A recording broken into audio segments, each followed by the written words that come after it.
headed streamer on the planet, shoot the Cybertruck to test if it was bulletproof. If it ricochets, it's not gonna. If it wasn't meant for us to die, we're not gonna die. Like 9 times out of 10, they pop Is that Aiden Ross shooting a Cybertruck? a couple times with a 9mm and then call it a day. I am curious though exactly how I ain't gonna lie, I want to know too for myself. I've been hearing it's bulletproof. Is it really bulletproof? Like really bulletproof? proof the outside of a Cybertruck is, just in case my bastard neighbors take another attempt on my life.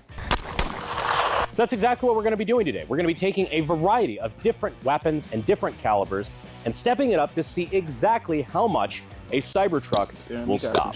So today we're going to get downright scientific and see just how bulletproof the Cybertruck really is. And then I might get a little silly with it. Now, only certain parts of the Cybertruck are actually rated to be bulletproof, so to speak. Those parts include the doors, which is the only part I really give a shit about, to be honest. I mean, if I'm getting shot at, I want me protected, not the people I have tied up in my trunk. This bad boy, not only is it fun to drive, but it's also been a pretty good prop here on the channel, so instead of shooting this one, I'm actually going to be shooting a Cybertruck door that I was able to find. So No, that's crazy. I know you could just get the door. shooting this piece by piece with different calibers to see exactly how much damage it does until we get to something that stops it. Let's be honest, we're not going to stop there. We're just going to keep shooting shit out of it. Starting out, obvious place, 22 LR in the MP7 at home, no less. What is that? Dope. So load up a couple of these and we're going to see if it stops on the Cybertruck door. Spoiler alert, it should. I mean, it really fucking should. And firing.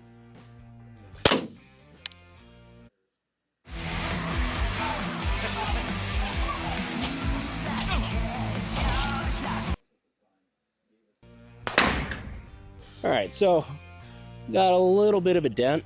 Nothing for real. Not really much, to be honest. It looked worse coming up to it, but now 22 is a go. Not getting through the Cybertruck door. when I look over the top of it, it's, yeah. Nothing major, but that was honestly to be expected. So if you're attacked by a squirrel hunter, the Cybertruck has you covered. Moving on up, this next one is for all you Stalker and Tarkov fans. We have a 9x18 Makarov, basically just a spicy 380. This one's actually a Norinco one, so that's kind of cool. I have a huge Makarov collection. I just love these little fucking things for some reason. Probably one of the more complete ones, I think, but maybe one day I'll show them off, see if that's something that interests you guys. But Nice little looking gun. Nice looking gun. I'm gonna shoot a truck door. 3, 2, 1. There we go. You can see the bullet fly off. All right, so we see a little bit of a deeper impact, a lot of a deeper impact, actually. A little bit of texture on that. It's all right, it's good. It's great flavoring for your food. It's kind of like MSG, really. Next up, BZ61 Scorpion in 32 ACP. Now, just in case you owe money to the Czech mob, which I don't, for the record. Just putting that out there.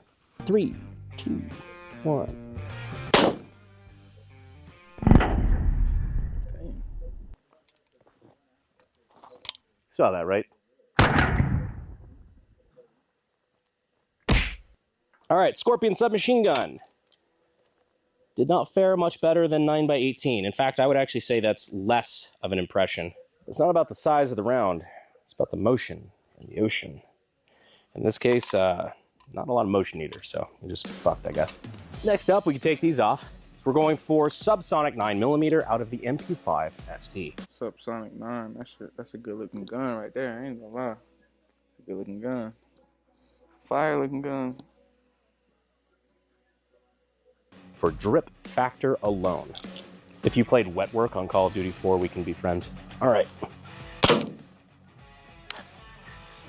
I don't know if it's because I had the ears off, but you could hear that thunk on the door was way more solid. Yeah, that one's pretty good. Still some lead in there too. Did not puncture though. So now we move up to supersonic 9mm. Now for supersonic 9mm, we're gonna be using my Staccato XC. Fucking love this handgun. Firing. Damn. Nothing. We're definitely seeing a lot more of an impression there. Look at the difference between subsonic and supersonic. That's fucking crazy. That is proving something that I've said on the channel quite a lot, and something I think we're going to prove here in a second even more, that what punches through armor, what punches through shit like this, is all about speed. So a big round that's slow and fat is not going to punch armor as well as a small round that's really quick. So you saw the difference from speed there, where this is going to go. To really test this, we've got the 45. So you're saying FM might slide in there. Little 5.7 might slide in there. ACP. The round so full of stopping power that it single-handedly won 2 world wars. Something about the 45 ACP, though, is that while it is a very heavy projectile, I mean, that is just a chunker of a bullet there, it is also pretty slow. I think most 45 ACP is naturally subsonic. So we're going to see how that fares. I'm going to try to put this right above there. I put that 9mm, and we're going to see how it compares. There you go. What the hell? So while the 45 ACP that we're using here is about twice the weight of the 9mm that we used, the impression really isn't any deeper. It's a little wider because it's a fatter round, but I don't think it's deeper than the 9mm. But we already kind of knew. I mean, fucking Elon shot That's crazy. The 45. A bunch of people have shot it with 9mm, including, by the way, I do want to point out, somebody said that this could withstand AK fire. That was a clip that was going super viral. It's like, oh, bro, the Cybertruck will stop an AK. All right, maybe simmer. That AK in the clip was a fucking 9mm. It's probably some like Palmetto AKV or something like that. Not really the same thing. I'll be dead serious here. I have no idea if the next shit that we're gonna test is going to be stopped or if it's gonna punch right through, but you know what? That's why we do it. Science.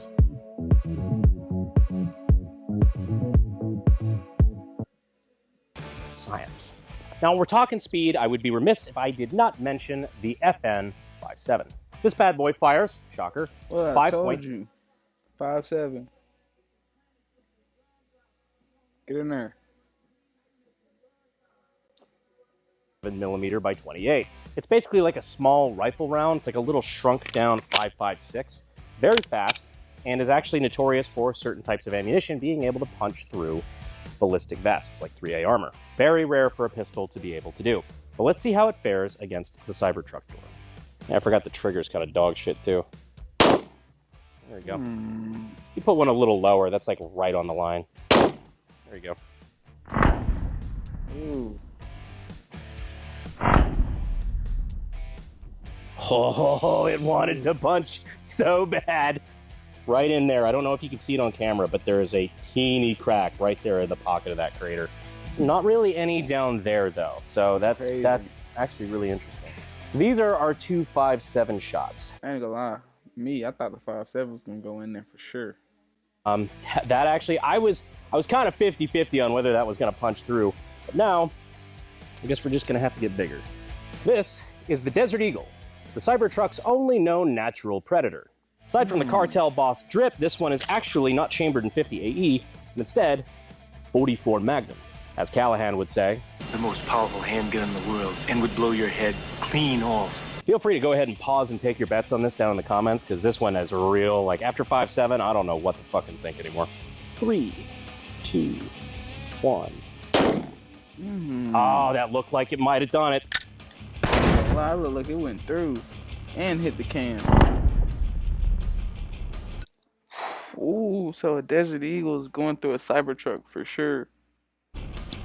That is actually really cool because it didn't really even like puncture so much as it just like, it was just the raw energy of the round tore the material itself in 3 different little flaps here.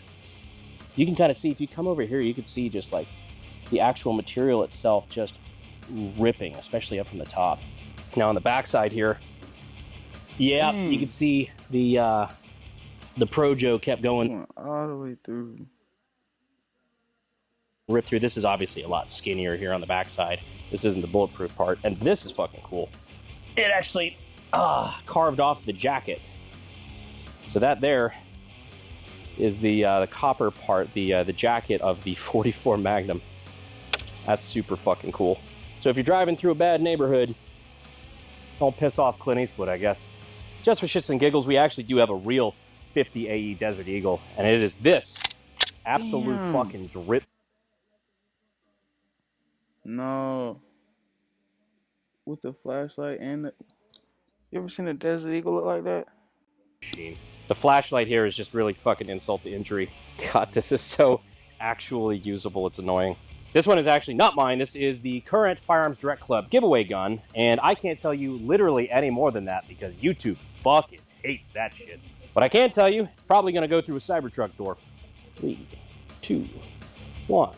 Oh my Yeah, God. no fucking problems there. Straight through and through.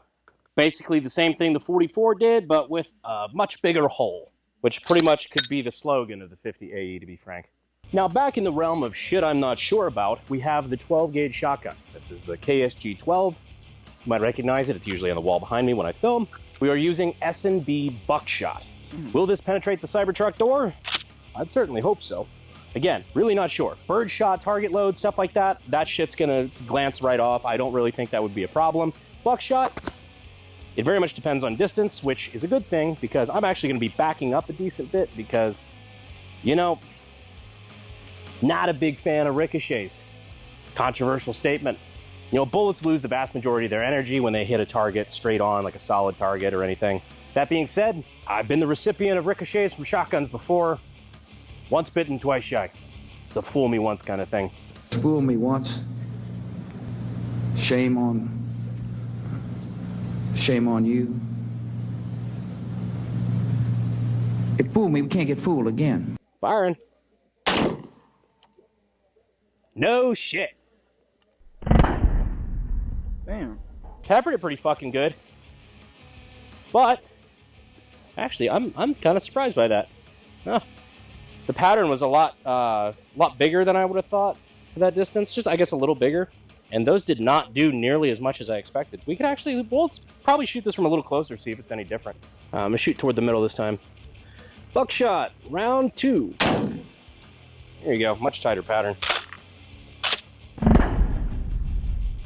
Damn, Cybertruck, I see you. So if you're in a Cybertruck, I guess you can fuck the farmer's daughter. Probably do that anyway. He probably thinks you're a fat. Now for probably the most common rifle in the United States, the AR-15. This one is a Radiant. I actually like it a lot. Kind of half gamered this one out for some night vision shit. Today we're going to show how velocity defeats everything. 5.56 travels at roughly 3,000 feet per second, and with a 223 diameter bullet, I don't think that this is actually going to be any sort of a challenge for defeating the Cybertruck. I'm going to go for the bottom left here in 3, 2, 1. Ooh. Swiss cheese. Damn, that gun sounds so good. Don't think that one's a problem.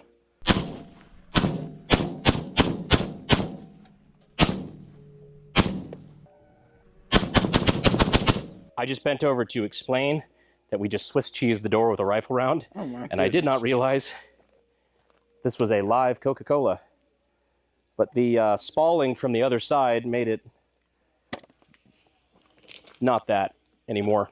So yeah, most of you probably could have seen this coming, but the 5.56 was able to just punch holes in it. It just is traveling so fast and carries so much energy because of that. Even though it's only, what, a 55 grain projectile, it's just the speed is what defeats armor. Which is why the majority of police vests, you know, like soft armor vests, anything like that, great at stopping pistol rounds.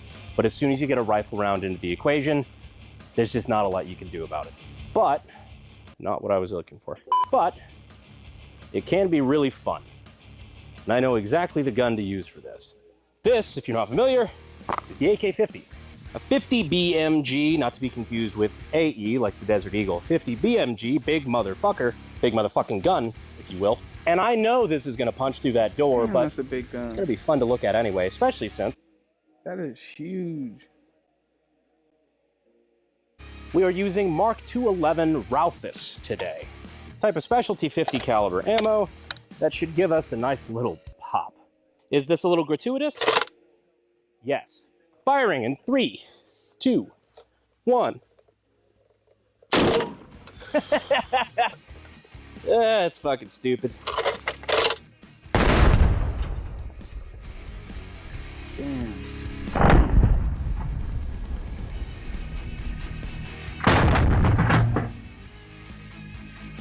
So this is your 50 caliber hole here on the back side of the door. You can see that that one left pretty hot. I'm sure you saw in the video all the sparks and everything coming off the back of that one, but what really you can't see in the video that I find really funny is the big-ass crater it dug to China 3 feet behind it. It's tunneling to China specifically because, much like any other type of military equipment, it is hungry for the Three Gorges Dam.